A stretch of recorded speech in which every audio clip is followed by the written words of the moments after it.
ऐसे वक्त पे जब हम संसद भवन में बैठे होते हैं और इस तरह का जो है बिल पारित होता है, तो मैं आपको बता नहीं सकती थी हमें कितना गर्व महसूस होता है। भारतवर्ष की आत्मा को दीमक की तरह खा रहे हैं, कैसे कैसे षड्यंत्रों से करके। वक्फ बोर्ड हो गया, ये न जाने ऐसी कैसे कितनी षड्यंत्र हैं। वक्फ बोर्ड क्या, जितने पाकिस्तान बन जाए उतना एरिया जो है हड़प कर रखा हुआ है, जब्त करके रखा हुआ है। और अगर इनको कुछ कहते हैं तो कहते हैं कि हम तो सड़कों पे आ जाएंगे, हम खूनो खून कर देंगे, तुम बताओ क्या करोगे। ये हमारे लिए ये ऐतिहासिक वक्त है कि हमें जो है प्रधानमंत्री जैसे लीडर आए हैं और हमें इस वक्त का पूरा पूरा फायदा उठाना है।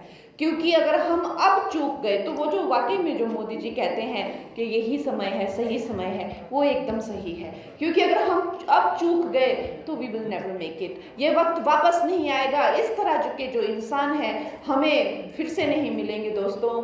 आज जब मैं आपकी बहन, आपकी बेटी कंगना, जब मैं मंडी से लोकसभा में बैठती हूँ और वहाँ पर खैर हर एक दिन की तो क्या ही बात बताएं, जब से 2014 से हमने कई चीज़ें सुनी हैं, चाहे 370 धारा को हटाया हो, या चाहे ट्रिपल तलाक को, या चाहे सीए को लाए हो, या चाहे खैर ये तो यहाँ से एक इस तरह से एक ऐतिहासिक निर्णय लेना, पूरे देश को जो है एकदम से जगा के रख देना, एक साधारण सी बात हो गई है। लेकिन क्या लगता है एक ऐसे वक्त पे जब हम संसद भवन में बैठे होते हैं और इस तरह का जो है बिल पारित होता है, तो मैं आपको बता नहीं सकती थी हमें कितना गर्व महसूस होता है। ऐसा लगता है कि इस ऐतिहासिक वक्त में जो है हम भी इसका एक हिस्सा बने हैं।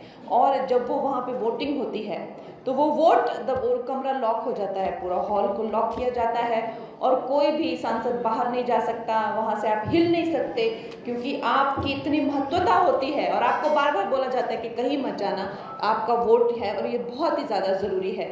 तो जब हम वो वोट दबाते हैं वो मशीन में और अपना समर्थन देते हैं इतने ऐतिहासिक बिल को, जो सोचिए जो भारतवर्ष की आत्मा को दीमक की तरह खा रहे हैं, कैसे कैसे षड्यंत्रों से करके। वक्फ बोर्ड हो गया, ये न जाने ऐसी कैसे कितनी षड्यंत्र हैं। लेकिन अगर आप देखें तो वक्फ बोर्ड क्या, जितने पाकिस्तान बन जाए उतना एरिया जो है हड़प कर रखा हुआ है, जब्त करके रखा हुआ है। और अगर इनको कुछ कहते हैं तो कहते हैं कि हम तो सड़कों पे आ जाएंगे, हम खूनो खून कर देंगे, तुम बताओ क्या करोगे।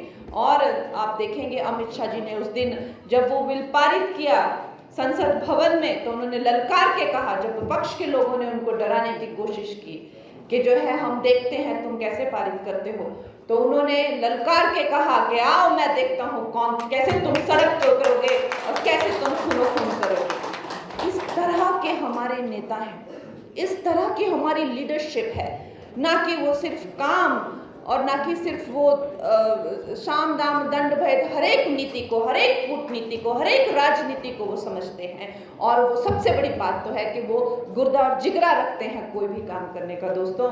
और जब वहाँ पे हम वो बटन दबाते हैं तो मेरे लिए मंडी की सारी समस्त जनता जो है वो मैं उसका स्मरण करती हूँ और मैं ये सोचती हूँ कि मेरे मंडी की लोगों ने जो है मुझे, अपनी बहन को, अपनी कंगना को जो है ये काम दिया है, तो आप लोगों की मुझे याद आती है, मेरे दिल से आभार आता है और हम सब की तरफ से जो है मैं वो समर्थन करती हूँ दोस्तों।